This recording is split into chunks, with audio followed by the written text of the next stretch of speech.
Hello everyone, it's October the 11th, 2015, and this is the final week of the workshop for this month, and just going to take you through a tour of what's got done in the last couple weeks.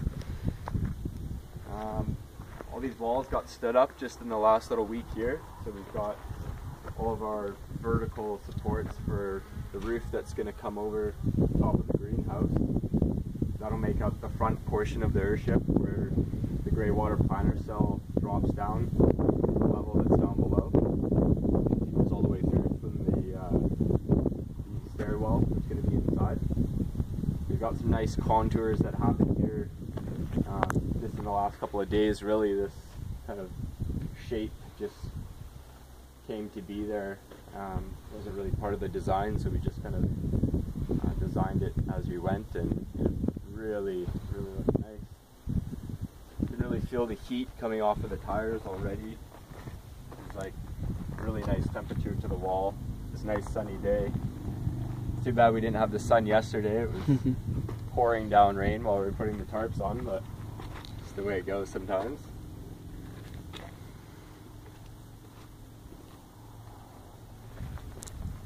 We've got all of our concrete poured, all the steel was finished. Got a slab for the bathroom that's going to be on the top deck here.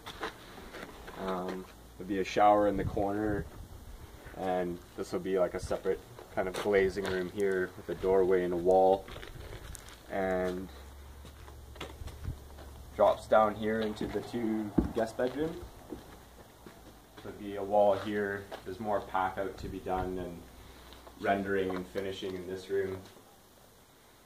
It's not really fully there yet, but just one more hit will probably do us to get the lock up. All the ply went on for the roof, and all the beams came. And these beams are actually kind of our rafters, and we've got plywood and then styrofoam block on top of that, and then more plywood and a metal roof on top of that.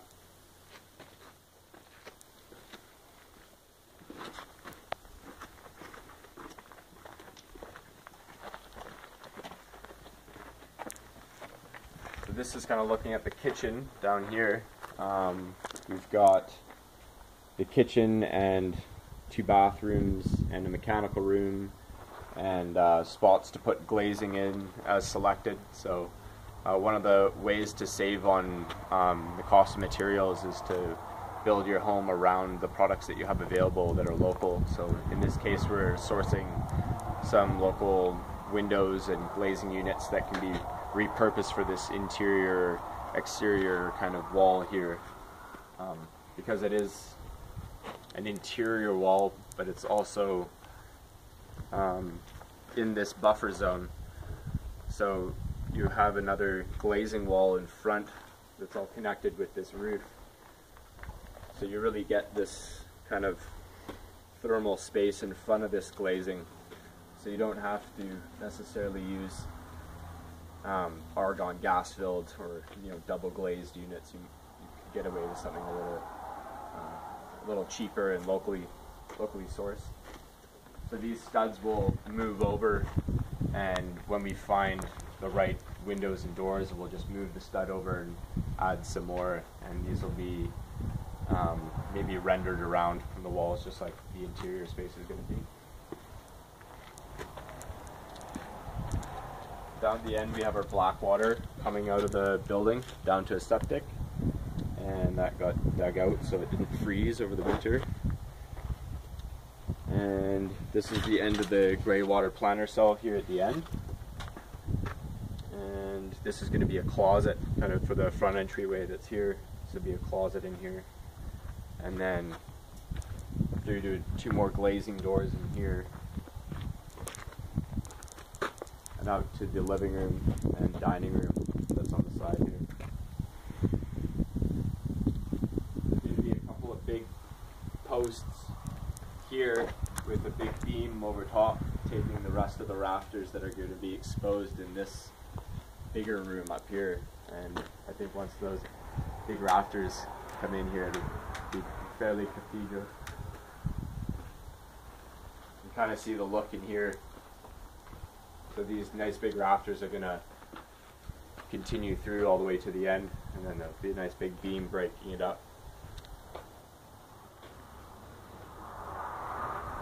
And all the walls are going to get rendered, so all these big walls, same thing here, we were just going to find the right glazing units and get this wall built and get it prepared, and then just plunk in some windows after, drop some headers in once we find the windows that we need for there that we can get cheap.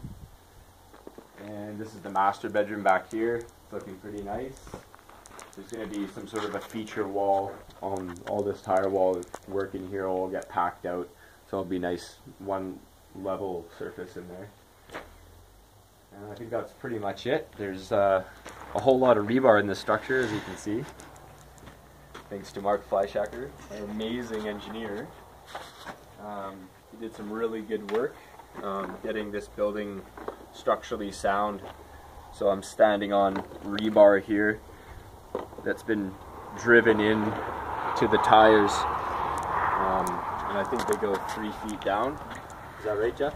Yep. Yep. I think the rebar goes 3 feet down into the tire and then comes out into the space. So the slab is actually holding on to the tire wall.